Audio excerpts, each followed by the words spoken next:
I once heard somebody say life is never ordinary if you know where to look, and it's never ordinary. If you look at any crowd of people, if you next time you're in a railway station or an airport, you look at all those, each person is the hero or heroine of his or her life.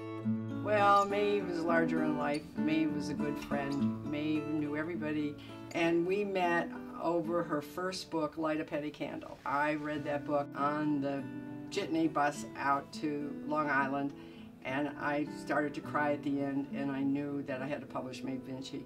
Maeve's Times is an interesting collection of columns and writings that Maeve wrote for the Irish Times from the early 60s all the way through the 2000s. She was assigned to the woman's page, not yet allowed to cover disasters or kings or anything that the male counterparts were allowed. But Maeve became one of the boys, and she was always on the spot. And these are her columns organized from the 60s up to the present. Not only do you get a history of the world and a history of journalism, but you also get Maeve. So if you're a fan of hers, you're going to get the same warmth and cynicism that you do in her novels. Happiness has something to do with thinking that the glass is half full rather than half empty. It has to do with making the best of the hand that you're dealt. I just great believer that almost everything is possible if you're cheerful and you want to. And I've had a very happy life.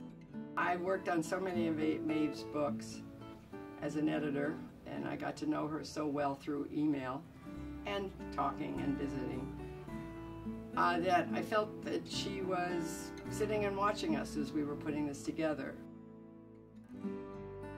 She's not little old lady writing sweet things at all. She talks about life. You always manage to cry somewhere in her books because she touches human nature.